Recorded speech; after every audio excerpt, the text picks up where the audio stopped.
pienso que nos faltaba ver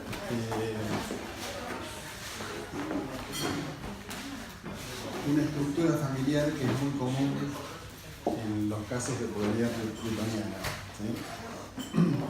Y me interesa además que vean la estructura familiar para comprender conceptualmente mejor ciertas cosas de esta polaridad, de esta polarización, perdón. En principio, esta estructura familiar se da casi siempre en las personas Sol-Plutón. En los demás casos que hemos visto de la polarización, a veces sí, a veces no.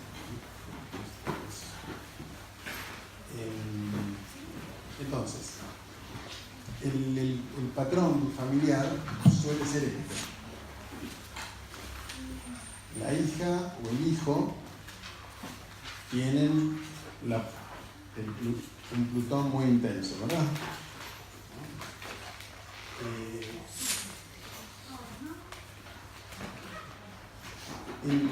El padre suele aparecer como una figura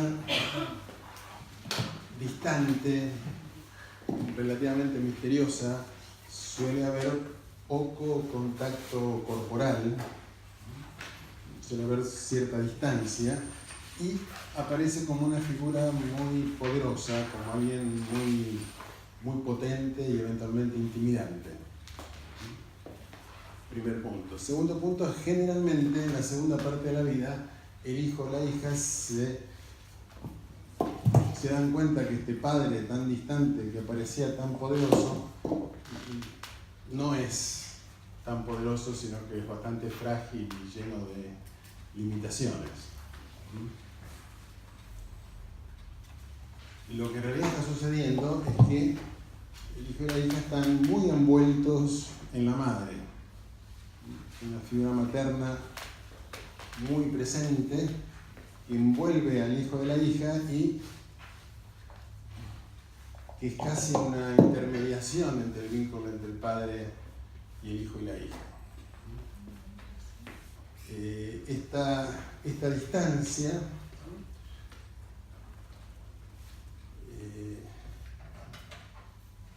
genera esta ilusión de que el padre es tan poderoso.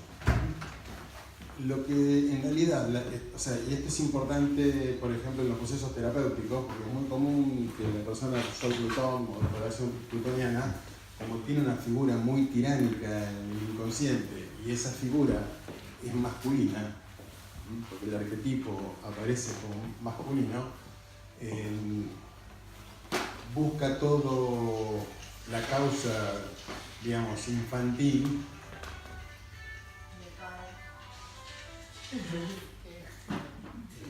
en el vínculo con el padre, ¿sí?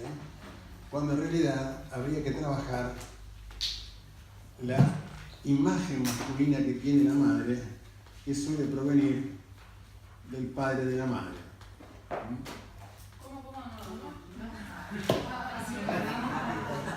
O sea, la figura que es poderosa, ¿no?, es el lado masculino de la madre, la fantasía masculina de la madre, que tiene un padre o un hermano mayor, que para la madre es alguien muy potente, muy poderoso. Y eso es lo que absorbe inconscientemente el hijo o la hija. Es ella la que lo empodera en realidad. Exactamente. ¿La que empodera a quién? ¿Al hijo o al padre? Al padre. Al padre. Y le traslada toda la exigencia al hijo o la hija. ¿Cierto? ¿Por qué? Porque existe alguien muy poderoso que es un modelo inconsciente. Esto hace decir... ¿La madre es muy poderoso o muy importante para la madre? Es muy poderoso para la madre. Sí, para la madre. ¿Por qué? Esto nos sirve para definir para recalcar dos cosas. La estructura plutoniana está basada en un imaginario, ¿sí?, en una fantasía, no en experiencias reales. Segundo, el arquetipo de la polarización plutoniana es un arquetipo de omnipotencia masculina. Esa omnipotencia masculina, que es una fantasía, en realidad es una fantasía femenina de lo masculino, que los varones compramos. sea, no existe tal varón imaginario que se convierte en un arquetipo que está muy presente en el inconsciente colectivo y se va trasladando por esta vía. Por eso lo digo porque es difícil rastrear muchas veces en el vínculo con el padre, en términos de terapia que va a buscar la causa de una estructura psicológica en los vínculos primarios, buscar agotar la percepción de esa estructura en el vínculo con el padre concreto. Tenemos que trabajar la figura del abuelo o del hermano mayor de la madre, es decir, la fantasía masculina de la madre, para ir más a fondo en ir destrabando, en un proceso terapéutico, digo esto, esta idealización. El segundo punto que es importante, que esto se sostiene porque la figura del padre aparece como lejana y relativamente misteriosa. Es lo que permite que se proyecte sobre esta figura con mucha fuerza este arquetipo, esta idealización del poder masculino. Esto será más complejo aún de desarmar cuando por alguna razón el padre murió. Sí, cuando hay falta de padre, el mito del Padre Todopoderoso se hace mucho más fuerte y más difícil de disolver en el imaginario. De hecho, lo que es contradictorio es que en la infancia, generalmente en la adolescencia, la persona plutoniana tiene esta fantasía del padre y después se encuentra con que no es así, más tarde, pero esto ya operó. En realidad lo que operó es esta distancia, es esta fantasía.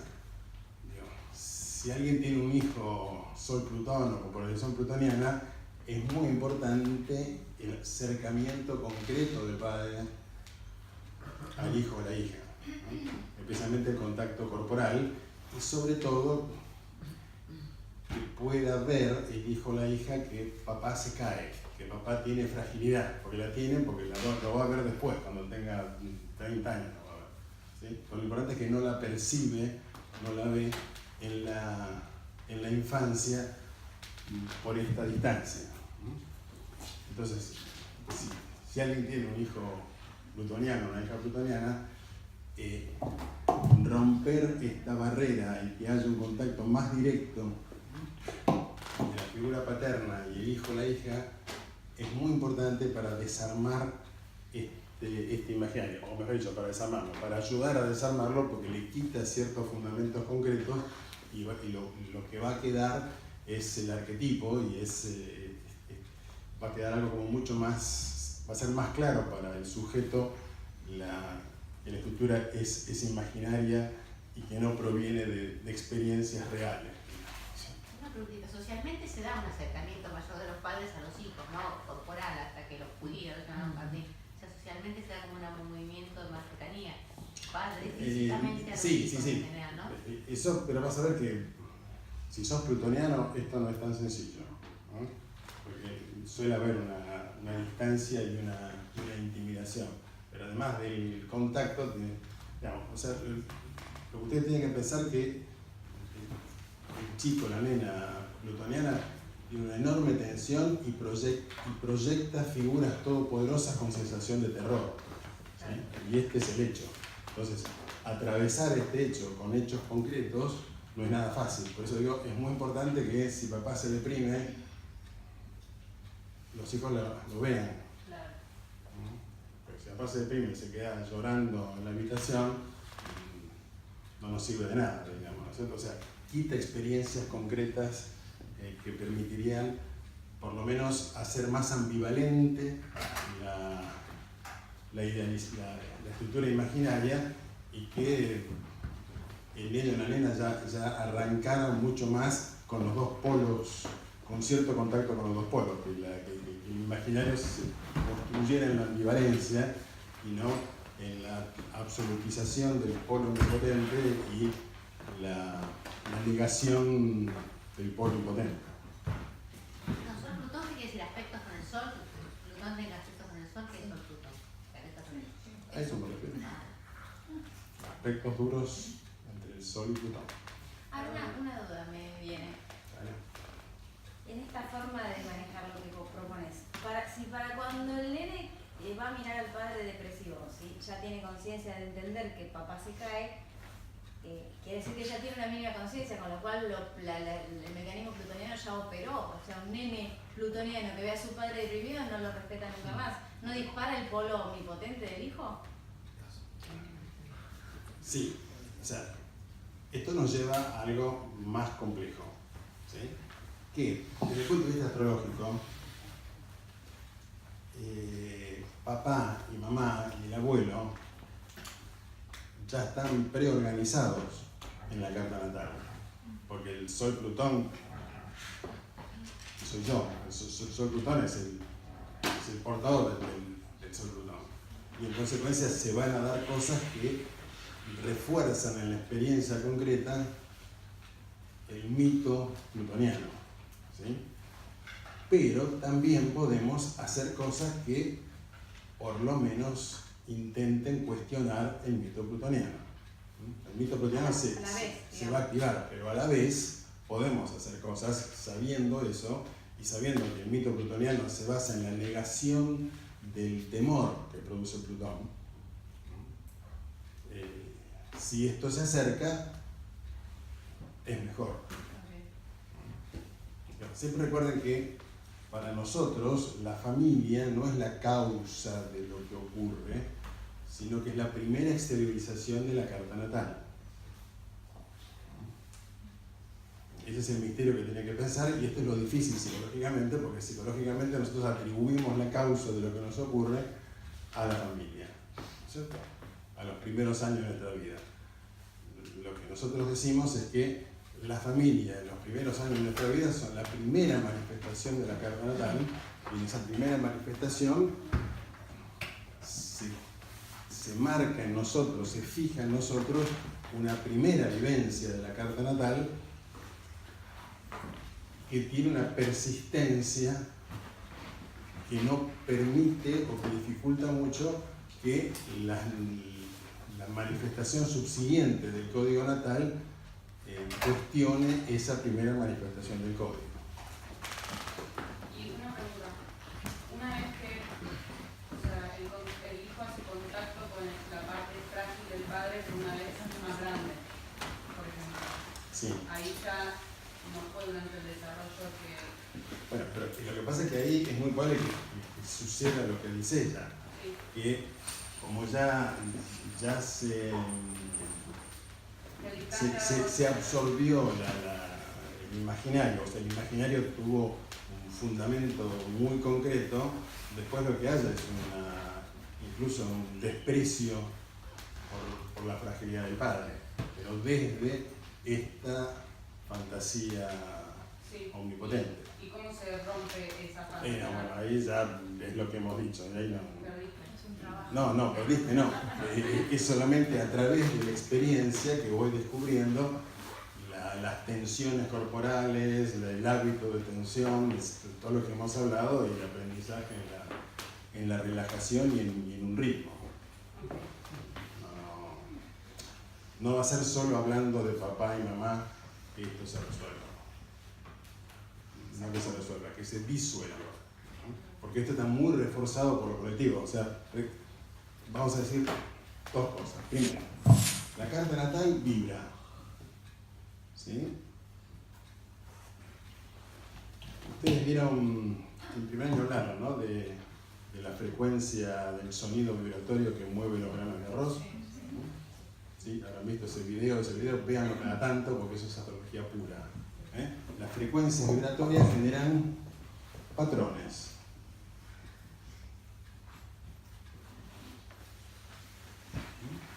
Y son patrones vibratorios, es decir, generan estructuras, por ejemplo esta. ¿Se puede ver? Si la vibración del chico es plutoniana, el patrón familiar se constituye de esta manera. ¿Sí? O sea, no puedo nacer en un nido donde no haya antecedentes plutonianos.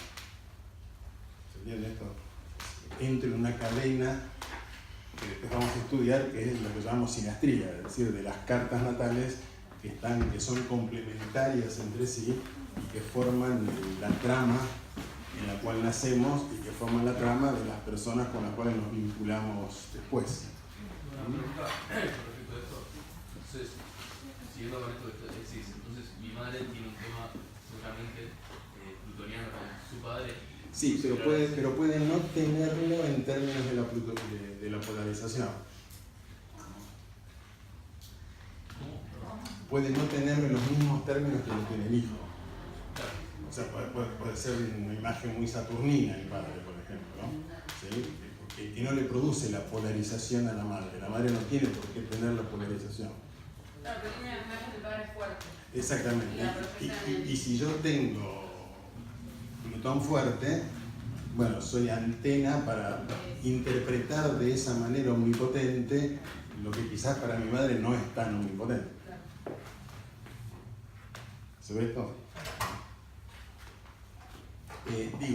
Ahora, estos patrones que provienen directamente de la vibración están interferidos por patrones psíquicos colectivos que distorsionan la vibración. Estos son lo que vamos a investigar como las imágenes arquetípicas del inconsciente colectivo, como por ejemplo que existe alguien de muchísimo poder que hace lo que quiere y somete a los demás. Y puede dominar a todo el mundo. ¿Sabes eso? O sea, ese arquetipo existe, ¿no? Ese imaginario existe. Ese imaginario no es la vibración de Plutón. Es la acumulación de experiencias humanas acerca de lo plutoniano que va generando esa fantasía. Un segundo más. Porque de hecho lo que estamos viendo es que Plutón como vibración no es control. Al contrario, Plutón como vibración es liberación de energía, destrucción de la forma para liberar energía para mayor creatividad. ¿Qué quería decir esto? Organicé mi vida de una cierta manera y hay una potencia que ya se cristalizó el modo como organicé la vida y entonces transformo lo que organicé para convertirlo en algo más vital. ¿Se puede ver? Esa potencia vital que destruye lo que uno mismo construyó para que sea más vital y creativo, es decir, que no permanece estático, ese es el pulso plutoniano. El pulso plutoniano justamente es soltar lo que se controla para que tome un curso más creativo. Sin embargo, el psiquismo plutoniano es absolutamente controlador. Vamos a ver, ¿se ve eso? El psiquismo plutoniano, ¿por qué? Porque se formó en el inconsciente colectivo ante la percepción del terror a la vida. Digamos, la especie humana le tenemos terror a la vida, ¿verdad? La vida es un misterio, ¿sí? Y ese misterio hacemos un montón de estrategias e imaginaciones e ilusiones para sentir que estamos en el control de la situación. No somos una especie que está entregada al misterio de la vida. ¿O sí? No, ¿verdad? Somos una especie que dice, bueno, vamos a construir un mundo seguro a contramano de muchas cosas. ¿Estamos bien? Digo, somos una especie dominante, no somos una especie vinculada armoniosamente con el devenir de la Tierra. ¿Se puede ver eso? Somos una especie que queremos ser muy poderosos como especie, pero porque nos cuesta aceptar la dinámica de la vida. Quiero controlar. Entonces lo que estamos viendo es eso. El miedo al pulso, al intenso pulso de la vida, produce un terror que se transforma en control. Entonces, es muy distinta la cualidad de la vibración plutoniana en sí que el modo psicológico de encarnar esa vibración. Es muy distinto. Lo que significa realmente tener mucha energía plutoniana es interpretado inconscientemente, muy inconscientemente, de una manera determinada, que produce este juego terror omnipotencia. ¿Estamos bien? Es decir, no es algo directo. ¿Sí? Es decir, tenés Plutón, sos controlador. Tenés mucho Plutón, pero es una interpretación inconsciente que es de tanta tensión que te lleva al control y a la sobreexigencia. Pero en realidad sos simplemente una persona con mucha potencia vital que tiene quizás hasta un exceso de potencia que si la interpretaras de otra manera te llevaría a un ritmo de intensidad y tensión que te permite grandes transformaciones y después pasás a una natural relajación y descanso que te permite que no aparezca la destrucción, el colapso. ¿Estamos bien? Esta es toda la idea. Si quieren ver un ejemplo para comprender mejor incluso la curva patológica plutoniana, que hemos dicho es puedo, tengo todo claro, soy muy vital, claridad, vitalidad, potencia, colapso. Bien, esta curva, ¿a qué droga se corresponde? Esta es la curva de la cocaína. La cocaína produce exactamente este efecto. Gran claridad, gran intensidad, gran presencia, mucha fuerza, mucha energía, hasta que produce un colapso. ¿Estamos bien? La persona que toma cocaína está eufórica, súper potente, logra hacer cosas muy potentes durante un lapso y después se cae, porque se quedó sin energía. ¿Estamos bien? No es nada casual que la cocaína sea la droga de los poderosos, ¿verdad? No es lo más común que uno entre a un congreso de empresarios o al congreso de la nación y estén todos fumando marihuana. Pero es muy probable que hayan llegado a las 6 de la mañana discutiendo por alguna línea de cocaína.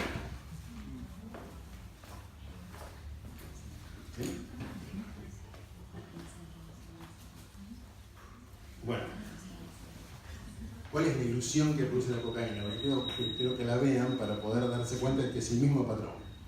Primero, que no es casual la potencia de la cocaína en la sociedad, porque es absolutamente análoga a la polarización plutoniana. Pero segundo, ¿cuál es la ilusión de la cocaína? ¿No es que te conecta con la omnipotencia? Sí, Puedo todo. sí, claro, puedo todo, pero ¿cuál es la otra ilusión? Es que la droga me da la potencia, la droga me da la energía. Esta es la fantasía. La cocaína no da energía. La cocaína permite extraer toda la energía del cuerpo en una velocidad, una intensidad enorme durante un lapso. Pero de algún lado la saco. No es que compro energía. Compro un extractor hiperveloz de toda la energía que tengo. Y después el cuerpo queda hecho de goma. ¿Se ve eso? Quiero que vean, la fantasía es que conseguí algo que me da la energía, como si fuera una fábrica, un depósito de energía al que yo puedo acceder. Pero eso es una ilusión. Lo que yo accedí es un acelerador interno, un extractor de energía. Pero la estoy sacando de mí. Por eso viene el colapso. Del mismo modo, la persona de polarización plutoniana tiene esa energía, pero la está sacando de otras partes necesarias de su vida. Necesita descanso, necesita afecto, necesita contacto, necesita masajes y pintar cuadros, hacer poesía y besitos y hacer cucharita y estar tranquilo. Cosas cosas naturales y necesarias porque son nutrientes de la vida humana. ¿Sí?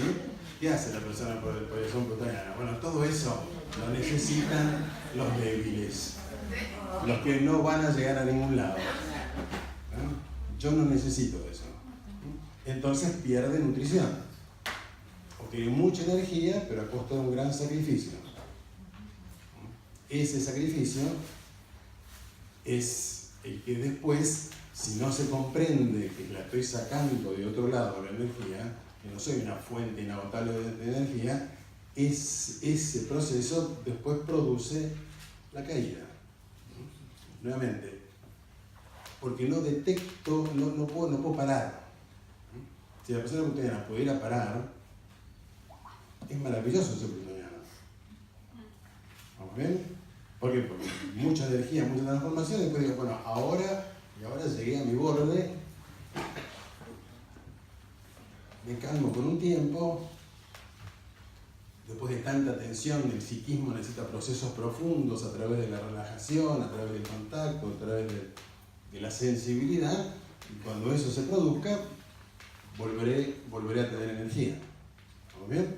Eso sería un ciclo normal. O sea, lo que no quiero que les quede que la persona plutoniana está condenada a la desgracia, muchísimo menos. ¿Sí? Es mucha potencia, pero es mucha potencia si hay una comprensión del origen de esa potencia. Que en términos psicológicos es una fantasía.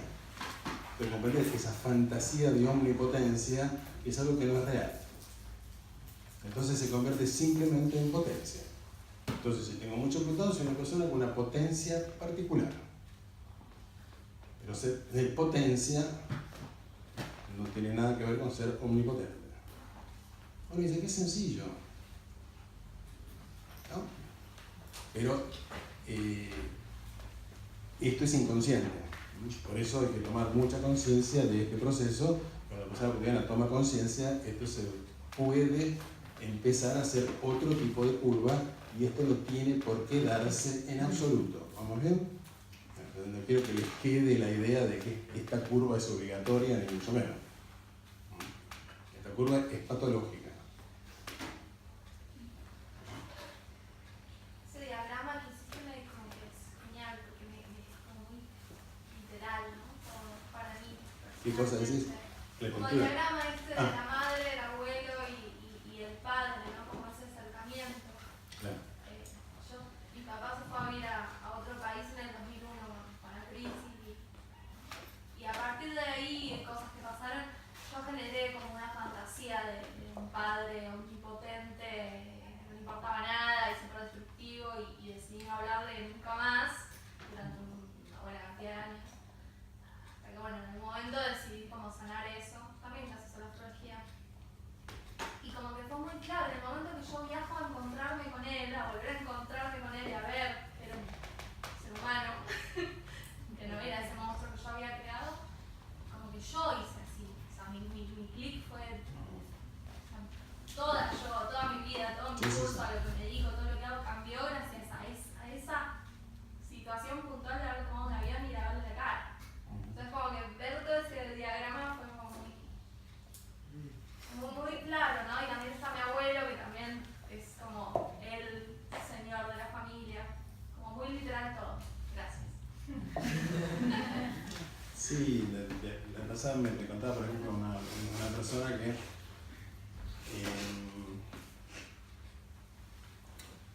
se le había muerto, la madre había muerto, y el padre no podía cuidarla, era un padre muy religioso, y la internó en un internado con monjas. Entonces el padre lo veía muy poco, entonces me decía, pero no, se me murió la mamá, entonces ¿cómo es esto? Bueno, las monjas, ¿se ve? Estoy en un mundo totalmente femenino que tiene una fantasía de alguien omnipotente. ¿Estamos bien? ¿Se ve eso? Es exactamente lo mismo. Digo, esto para que los patrones no son literales, sino que esto es como la imagen de las frecuencias sonoras y el arroz, ¿sí? La carta natal vibra y genera ciertos patrones que no son formalmente idénticos, sino que son idénticos en tanto dibujos. ¿Se eso? O sea, no tengo madre, esto no sucede, ¿no? No tenés madre, pero estás rodeada de Madres. de madres que tienen esta fantasía. No tienen un abuelo, pero tienen la fantasía de la omnipotencia. ¿Estamos bien? De la omnipotencia masculina. La madre tiene la fantasía de la omnipotencia de su padre. Claro. En algún momento vos los percibís, los percibís a los dos como débiles, a tu papá y a tu abuelo. Eso puede ser, lo que pasa es que generalmente es más difícil, digamos, ¿no es cierto? Porque sobre todo es una fantasía de mamá. Con el papá es más fácil percibirlo de nuevo. Claro, con el papá es más fácil, los modos lo percibís un poco tarde. Por esto dijiste que hay que trabajar el lado masculino en la madre. Exactamente, o sea, vuelvo, es una fantasía, una fantasía acerca de lo masculino, esta polarización, ¿sí? Y en esto vamos a, o sea, queda muy poco claro, digamos, si lo quiero ver desde la historia familiar, si lo plutoniano es masculino o femenino, ¿se entiende? Porque en un punto tiene un origen femenino. Sin embargo, es un origen femenino que tiene una adoración por una figura omnipotente masculina. Esa es la clave. ¿Estamos bien? ¿Te cuento? Sí, chiquito. Sí. Mi papá era uno de esos que decían una cosa y había que obedecer. Y mi mamá lo mandaba al frente. Él ponía los límites y él lo que mi mamá decía, decirle a la nena que bla, bla, bla. Entonces él cuando tenía que darnos un chirro nos daba y todo eso, pero era muy dulce, nos hacía el desayuno, la comidita, lloraba cuando nosotros nos íbamos, corría atrás del tren llorando así, o sea que era un débil. Mi vieja lo mandaba al frente. Pero ¿qué pasaba? Mi mamá, eran dos arianos, ¿no? Mi mamá, que era brava también, cumplía su función de mamá dulce. ¿Y qué pasaba con el abuelo? El abuelo, allá en el campo, ella era la más chica de 9 hermanos. El viejo era viajante. Entonces los otros hermanos le hacían de todo a mi vieja. Cuando volvía el padre, le contaba, porque este me hizo esto, bla, bla, bla. Y el viejo agarraba y lo fajaba a los hermanos. Se agarraron con la Rosita, pobre la Rosita, le hacen de todo. Entonces no era un malo el abuelo, no era un plutoniano bravo, era uno que la defendía a ella era la preferida. Entonces era todo un circuito. ¿Y cómo esto me viene a pegar a mí? Porque yo sabía que mi papá era débil, pero no podía decir que me enternecía a mi viejo cuando lloraba y que yo, porque si no mi mamá se ponía del otro lado.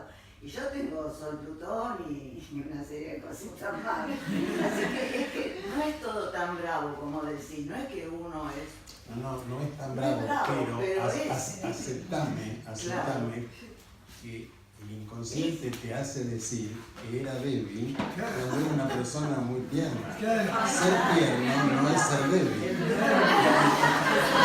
Esto es todo lo que les quiero transmitir.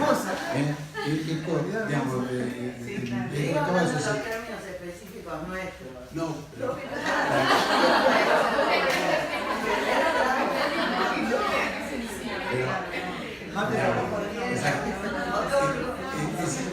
Eso es lo importante que quiero que ustedes registren. Está en el inconsciente. Por eso les digo, por más que vea a papá haciendo ciertas cosas, la manera como organizo eso que veo tiene una connotación plutoniana. ¿Cierto? Tengo que desarmar ese imaginario que es colectivo. ¿Sí? Y fíjense, porque entonces estamos muy atentos y ustedes inmediatamente percibieron la nota arquetípica, pero si no, no se percibe. ¿Por eso? Si uno no está atento, ella dice padre débil, y no dice padre débil. Llega a llorar y chao. ¿Se ven?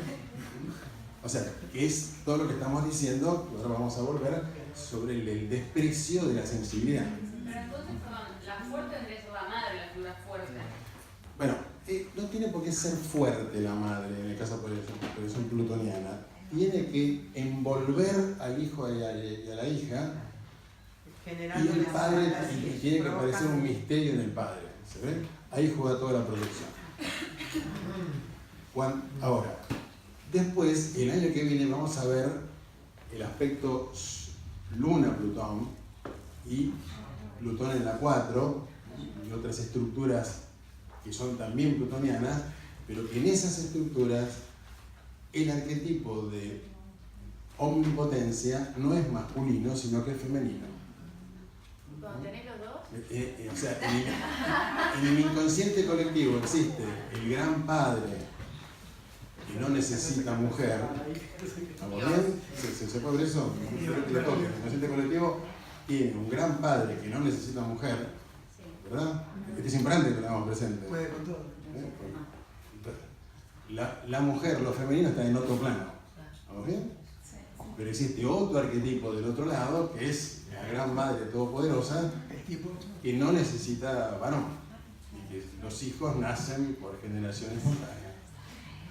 O por una pequeña inseminación trascendente. ¿Se puede ver? Son dos arquetipos que tienen el mismo origen plutoniano de omnipotencia, pero es una omnipotencia de una cualidad distinta. En una, en el inconsciente, esa omnipotencia es masculina, en la otra, en el inconsciente, esa omnipotencia es femenina. Y una consulta.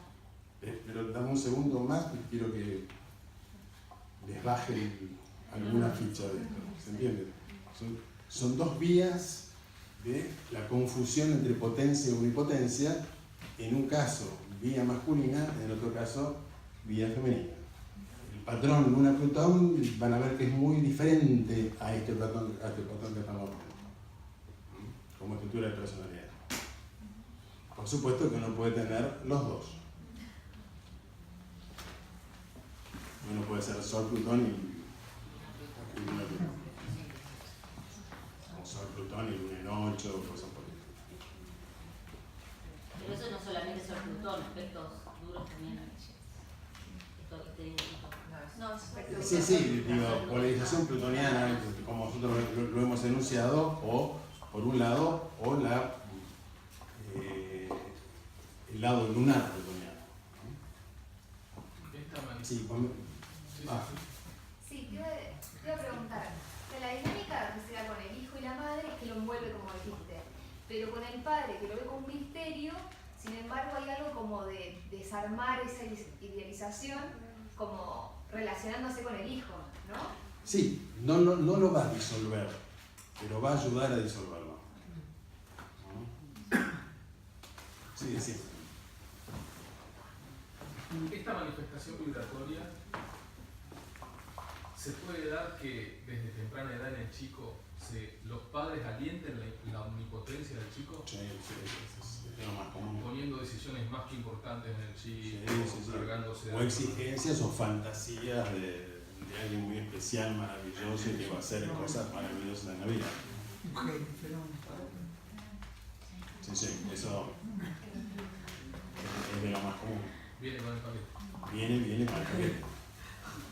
Ahí está. Si el chico o la nena encajan y pueden ir verificando esa exigencia, la van demostrando positivamente, van a ser plutonianos directos. Si en cambio esa exigencia que está presente no logran estar a la altura, quedan como plutonianos inversos. Y todas las posiciones intermedias que hemos visto. ¿Ok? ¿Estamos más claros? Sí. No, me quedó una duda, en realidad. ¿Este patrón vos lo nombraste como de la polarización plutoniana en general o específicamente del aspecto duro del ser con Plutón? Vuelvo a repetir. Por las dudas, porque no me quedó claro. Digo, es de la polarización plutoniana en general, no de la organización Luna-Plutón o Plutón en 4, ¿sí? De la polarización plutoniana, lo que nosotros hemos visto, de todas las posiciones, pero muchas veces en Plutón en 12 o en Plutón en medio cielo o en Plutón en primera, hay muchos casos que no se da esto. Ahora, en los casos de Sol en aspecto duro con Plutón, esto se da casi siempre. Y esa es la distinción que estoy haciendo. Y que dos cuestiones. ¿Cómo ve el hijo o hija al abuelo? O sea, ¿cuál es la imagen que tiene? O sea, bueno, eso puede, o sea, lo primero que tenés que pensar que esto es un arquetipo. Es decir, sí. Entonces, con muy pocos elementos, el psiquismo construye esta fantasía, con muy pocos datos. Incluso si nunca conozco al abuelo, pero me cuentan las proezas del abuelo. Mejor dicho, cuanto menos conozco a las personas reales, más fuerte es la arquetipización. Al conocerla, de todos modos, si esa figura muestra algunos rasgos que se corresponden con el arquetipo, bueno, ahí encaja perfectamente y yo construyo a mi abuelo de esa manera. Que puede ser muy dulce y todo lo demás, pero alguien me cuenta que fue el que salvó a la comunidad en medio del campo, la salvó de una inundación y salvó muchísima gente de morir ahogada, por ejemplo. Está esa anécdota y eso ya está. ¿Se entiende lo que decimos? Alcanzan algunas anécdotas históricas o algunos hechos reales para que se construya, ¿no? Para que, o sea, esto está como usted tiene que empezar. Este es un programa, es una aplicación con la cual nacemos, ¿sí? Y se dispara con muy pocos elementos. Se entiende como un software que está dentro. Con muy pocos elementos externos esto se dispara, se activa. ¿Sería la polaridad plutoniana de la aplicación? Sí, claro. Sí, la polarización, el arquetipo. Entonces, como yo tengo la vibración plutoniana, tengo adentro el software, tengo el programa, entonces la interpretación que hace el nene o la nena es la que le hace el arquetipo. No el registro, mira qué interesante la potencia que tengo, pero bueno, pero voy a necesitar descansar. Eso ni se le ocurre, tarda muchísimo tiempo en poder hacer esa reflexión.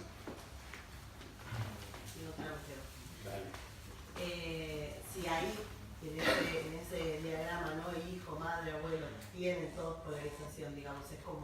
Sí, ese es un nido plutoniano. No, bueno, hay... Mi hijo, bueno, yo y mi papá, ¿no? Y, por ejemplo, mi viejo, cuando fue a la colimba, era el que manejaba el auto, era el chofer del local. Y para mi hijo, combatido en los banderines.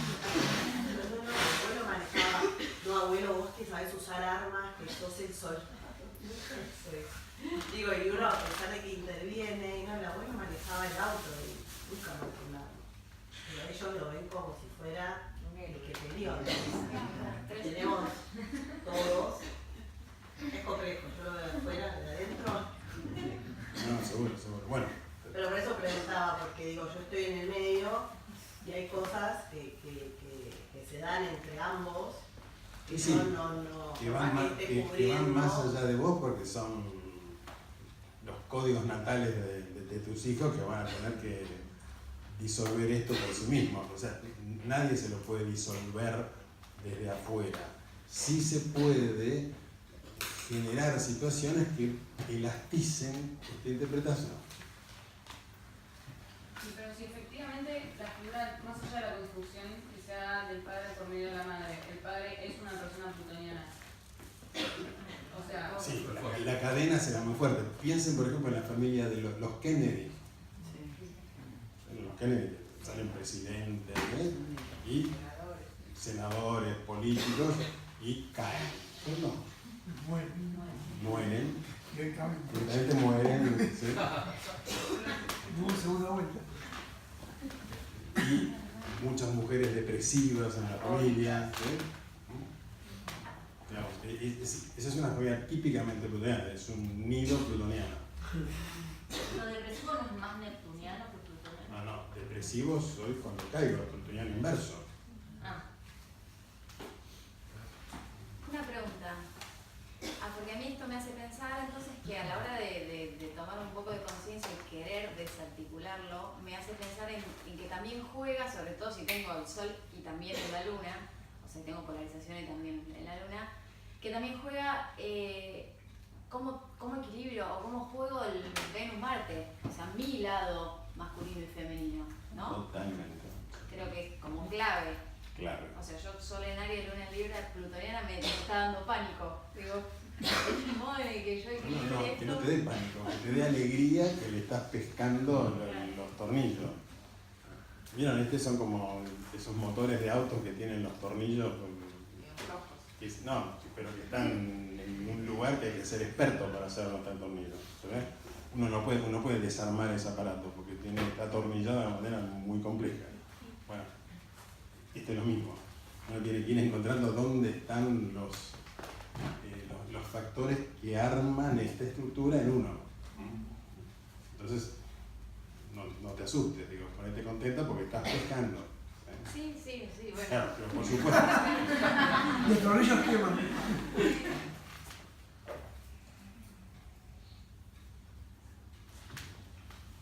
Digo, todo lo que estamos diciendo es que no solo en la polarización plutoniana, y en realidad tomé varias clases de polarización plutoniana para que les quedara lo más claro posible el esquema, porque en el caso de la neptuniana y de la uraniana el esquema es lo mismo, es el mismo esquema, solamente que van a cambiar ciertas cualidades. Entonces, nosotros sabemos que la estructura de personalidad se forma con este juego, y lo que estamos viendo es que si hay mucho Plutón, o después veremos mucho Urano o mucho Neptuno, esto produce un agravamiento de un conflicto que ya está en todos nosotros. ¿Cuál es el conflicto que está en todos nosotros, que es humano? La gran distancia que hay entre aquello que significa, entre aquello que define, y aquello que registra, aquello que resuena, aquello que empatiza, aquello que siente. Es decir, como humanos, todos tenemos un conflicto entre los planetas que hacen a la sensación, cuando digo sensación lo digo más bien en inglés, al feeling, ¿sí? Al sentir, a la emoción, al sentimiento, ¿sí? Y los planetas que hacen al significado. Estos son planetas que dan significado, que definen, que procesan la información de cierta manera, que la articulan, que la organizan de cierta manera. Y primero tenemos contactos. Siéntanlo en ustedes. Ustedes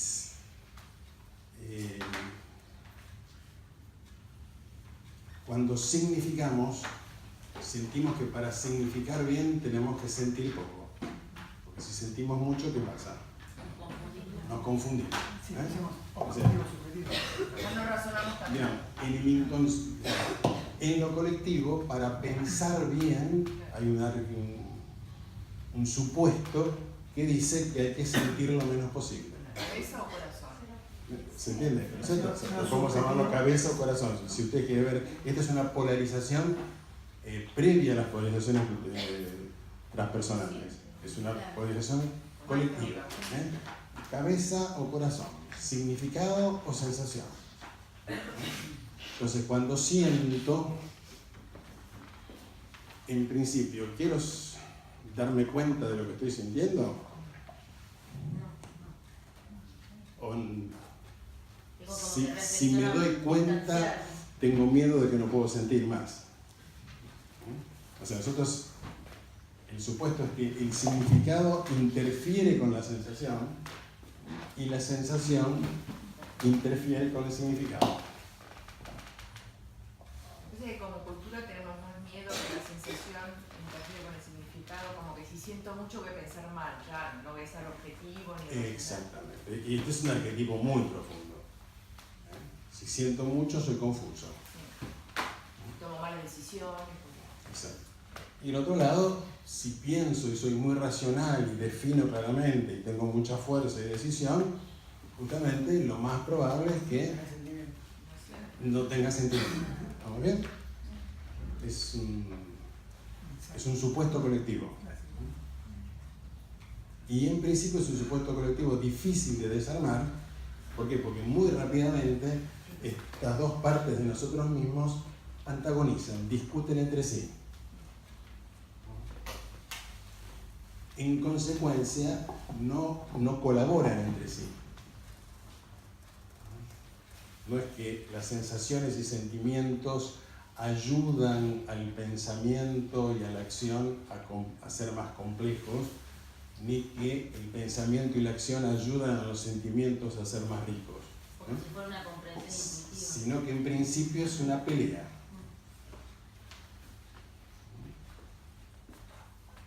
¿Registran esta pelea en ustedes? Sí, Todos los días, y si ustedes se Virgo Piscis, como que no hacerlo, pero en principio esta es una pelea que es claramente colectiva. Ahora, si nosotros pensamos más en profundidad, hasta uno podría pensar, pero si estamos hechos así, estamos mal hechos. ¿Saben? ¿Para qué sirve saber significar si está peleado con el sentir? ¿Para qué sirve sentir y para qué sirve significar? El arquetipo dice, bueno, quedémonos con un solo lado. Las máquinas van a pensar mejor, por ejemplo. ¿No? Porque no sienten. Y entonces van a ser más inteligentes que nosotros. ¿Sabes lo que se dice? Es algo que se dice continuamente, ¿no es cierto? O sea, la inteligencia en el ser humano está muy ligada a la minimización de la sensación. Que la sensación sea inteligente es algo muy complejo para nosotros. La sensación aparece como confusa. Ahora, vamos a pensar más complejamente. El significar, el distinguir, es procesar información. Y el sentir es registrar información. ¿Se ve eso? ¿Cuál es la función de las sensaciones? Nos dan información, nos permiten registrar. Este es el registro. Sensación, registro, el otro es... Y este es el procesamiento. Pero parece bastante lógico, entonces la sensación está llena de significado. ¿Estamos bien? O sea, cualquier psicólogo nos dirá que cualquier sensación es significante. Está llena de significado. Entonces, acá hay significado. Esta es fuente de significado. Ahora, ¿qué nos tiende a pasar cuando sentimos? Se dispara una emoción. Si se dispara un cúmulo de sensaciones y hay un deseo de no significar lo que estoy sintiendo. Como que lo matás. Lo tocan, exactamente. Si lo pensaron, Porque si lo significo, se rompe la magia. rompo la sensación. Ya, un segundo. Después digo, no, después cuando voy a terapia, voy a tratar de entender qué sentí. No sé si les pasó eso. Al revés. ¿No es cierto? Pero ya voy a entender lo que sentí. No es que se acercó el significado a la sensación en el presente, sino que empiezo a interpretar el recuerdo que tengo de la sensación. Es difícil que ese proceso sea exitoso. ¿Se puede ver? Sí. Tuve una experiencia emocional, sensorial, me peleé, cualquier cosa que hice. Uno dice, tenía mucha carga sensorial. Ella tenía mucha información de la que no podía darme cuenta qué es lo que estaba pasando. ¿Se ve? Pero yo no quiero darme cuenta de lo que está pasando. Después voy a querer darme cuenta. ¿Y por qué se diluye si queremos darle significado mientras estamos sintiendo? Porque es una creencia. Es una creencia que se diluye. Es la creencia complementaria de que para significar tengo que no sentir. Porque de este lado está el otro mito, ¿no? Como si estos planetas no tuvieran sensación. Como si el pensar mismo no fuera una sensación. Vamos a ver varios casos. Primero, la persona que explica todo ¿es un procesador mecánico? ¿O es una persona que siente mucho placer, es decir, muchas sensaciones en el explicar? ¿Sabes eso? O sea, el pensar da placer al que piensa mucho. Es un placer, es una sensación. Es falso que el pensar es independiente de la sensación. Y si ustedes piensan en los términos del pensar más abstracto, para todo matemático, así como todo psicólogo sabe que toda sensación es significado, todo matemático sabe que el significado más profundo es una sensación. O sea, todo matemático profundo, todo científico profundo tiene la plena sensación de que las ecuaciones son belleza. Los significados más abstractos dan sensaciones del orden del estético. Digamos, las teorías en física, por ejemplo, si las teorías son muy confusas, no se aceptan. Las teorías tienen que tener belleza para ser válidas. Los científicos las llaman elegancia. Si las teorías no son elegantes, no están maduras. Porque en el significado hay sensación. Cuando comprendemos algo profundamente, sentimos. ¿Se puede ver eso? No es que no sentimos. Sentimos. Y nos da placer. Nos da una cantidad de sensaciones. Y cuando estamos sintiendo, eso está lleno de significado. O sea, sensación y significado son un yin-yang. Son una polaridad. Que en nuestras creencias está antagonizado. O sea, sensación y significado quizás sea la polaridad más profunda. En un nivel, cuando están antagónicos, yo tengo la sensación de siento mucho y me confundo, o para ser claro, tengo que distanciarme y no tener ninguna sensación. ¿Vamos bien? Como arquetipo. Ahora, en lo psíquico, si yo interpreto la sensación, y esto es una gran dificultad de la psicología y la astrología también, si yo explico la sensación, ¿va a haber transformación? No. A esta altura ya nos hemos dado cuenta que no. Los humanos tuvimos una esperanza en el siglo XX que explicando los comportamientos se podrían transformar. Entendiendo las conductas, estas se transforman. ¿Cuándo se puso una transformación psíquica profunda? Exactamente, cuando se puso un insight. ¿Qué es un insight?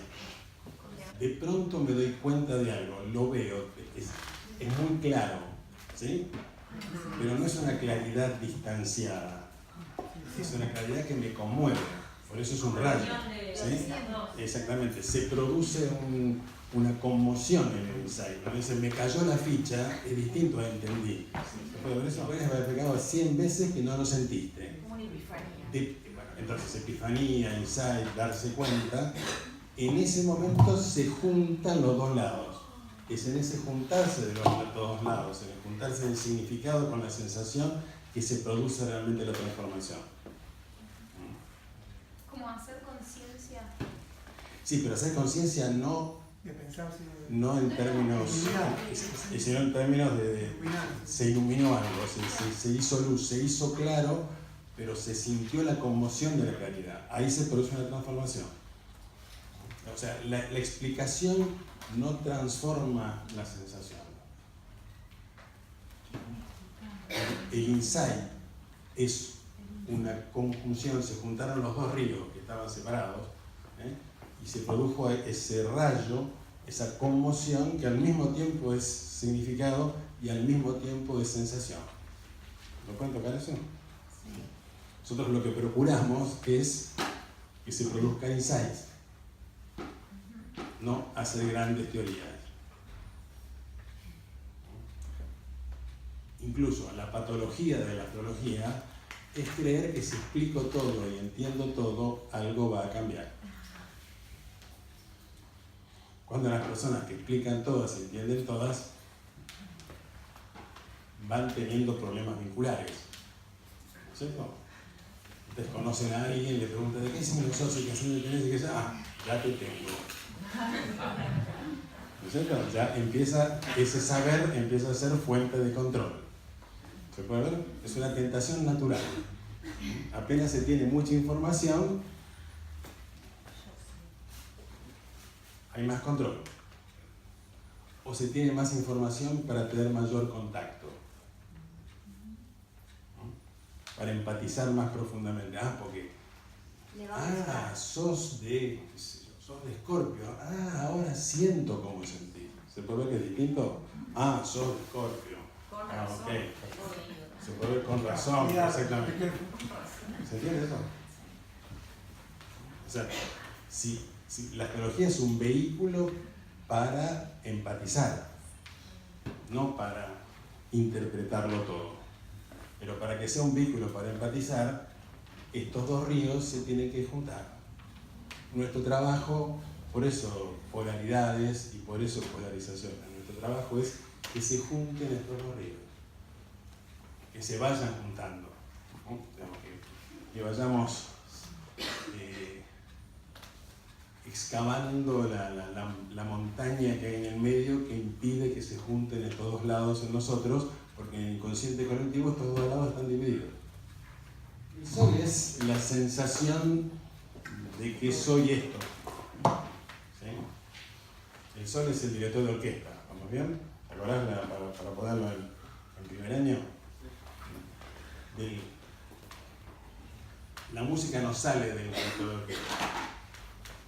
La música sale de los músicos. Pero depende que música salga del director de orquesta. O sea, depende de cómo pulsa, de cómo late, de cómo siente la totalidad de la orquesta. El director de orquesta, esa va a ser como ejecuta la orquesta. ¿Vamos bien? Entonces, el sol es esa función que justamente no se identifica con alguno de estos factores, sino que los plenifica, les da valor a todos, a cada uno en su momento. Ese es un director de orquesta. ¿Vamos bien? Nuestro sol habitual no es un director de orquesta. Es una identificación. Como si el director de orquesta dijera violines, violines, violines, y ahora te dice el piano, callate, el piano no quiere piano. ¿No es cierto? El director de orquesta está peleado con media orquesta. Porque está identificado con la otra mitad. Esto es el yo. El yo siempre está peleado con la mitad de nosotros mismos. Pero con este yo hablas de la conciencia también. El yo como sensación de identidad, yo soy esto. El sol como cualidad, por eso en primer año lo vimos como director de orquesta para poder sentirlo como funciona. ¿Sí? Es una vitalización unitiva. Es la unión oscilante, o sea, de aquello que no separa ninguno de los factores potencialmente, o aquello que se identifica. Si el sol se convierte en imagen de mí mismo, se identifica. Si el sol es un pulsar que siente, registra todo lo que soy, bueno, el sol es el director de orquesta. Tengo estructura, tengo fuerza, tengo capacidad de comunicación y de pensamiento, ternura, sensibilidad erótica y de encuentro, capacidad de síntesis. Porque eso está en todas las cartas natales. ¿Se puede ver? No hay nadie que no tenga cuotas partes de esto.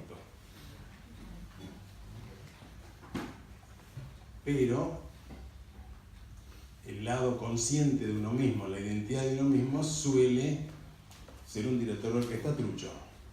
Sos muy racional, te enamoraste de la tarotista.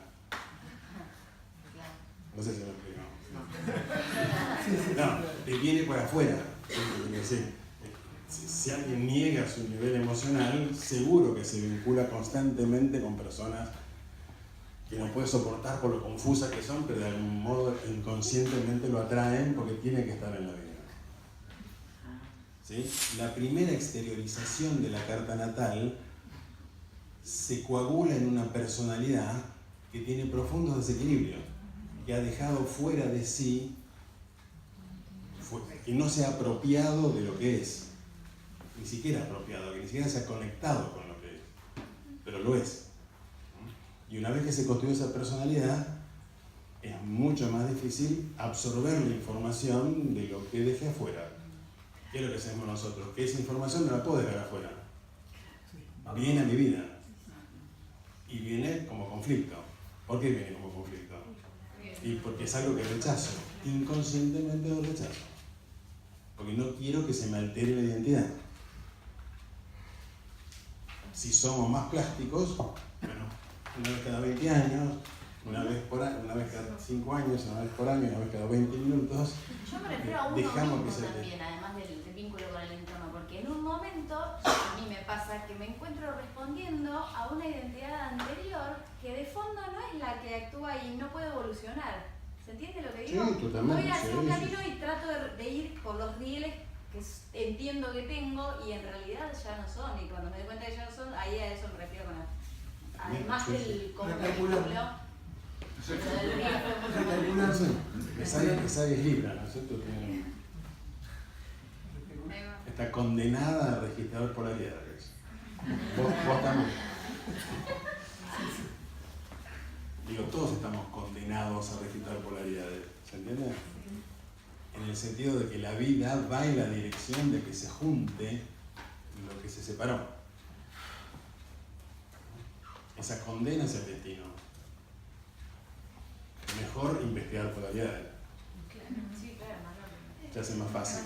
Algo empieza a ver más rápidamente una cosa junto a la otra y por más que lo siga antagonizando en algún nivel, ya se da cuenta que está separando algo que no está separado. Esto es lo que estamos haciendo.